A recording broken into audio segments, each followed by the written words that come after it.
Everyone, welcome to mini vlog. Last shot లో చెప్పాను కదా ఎగ్జిబిషన్ కి వెళ్ళామని చెప్పి. నా బర్త్డే రోజు ఈవినింగ్ అన్నమాట మా ఫ్యామిలీ మెంబర్స్ తో కలిసి ఎగ్జిబిషన్ కి అయితే వచ్చాను. వాటర్ ఎగ్జిబిషన్ ఇది. డిఫరెంట్ టైప్స్ ఆఫ్ ఫిషెస్ అయితే ఉన్నాయి దీంట్లో. చూసారు కదా, చాలా టైప్స్ ఉన్నాయి. చిన్ని చిన్ని బుజ్జి బుజ్జి ఫిషెస్ అయితే ఉన్నాయి. చాలా క్యూట్ గా ఉన్నాయి. మా బాబు అయితే ఫుల్ ఎక్సైట్ అయ్యాడు వాటిని చూసి.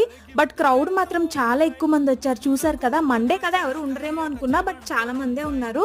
మెయిన్లీ దీనిలో స్కూబా డైవింగ్ ఉందన్నారని చెప్పి వచ్చా. మనకైతే లేదు, స్టాఫ్ మెంబర్స్ చేశారు. ఒక జెంట్ ఒక లేడీ చేశారనమాట. వాళ్ళని చూసి అయితే ఫుల్ హ్యాపీ అయిపోయాడు మా వియన్. ఎప్పుడు చూడరు కదా అలాంటివి, చిన్నపిల్లలు చూసి కొంచెం ఎక్సైట్ అవుతారు కదా, అలాగే వీడు కూడా ఎక్సైట్ అయిపోయాడు. ఇంకా క్రౌడ్ ఎక్కువైపోతున్నారని చెప్పి బయటకు వచ్చేసాము. ఇవైతే మాక్సిమం పిల్లలందరికీ చాలా ఇష్టం కదా బబుల్స్, వీడికి కూడా చాలా ఇష్టం అనమాట. మా హస్బెండ్ కి ఇలా షూట్ చేయడం చాలా ఇష్టం అంట. చాలా డేస్ నుంచి చేద్దాం అనుకుంటున్నారంట. కరెక్ట్ గా ఎల్లలో షూట్ చేశారు. దానికి బాటిల్ కూడా గిఫ్ట్ గా వచ్చింది. లాంగ్ వీడియో ఆల్రెడీ ఛానల్లో పోస్ట్ చేశాను, చూడకపోతే చూడండి. వీడియో నచ్చితే లైక్ చేసి ఛానల్ ని సబ్స్క్రైబ్ చేయండి. Thank you.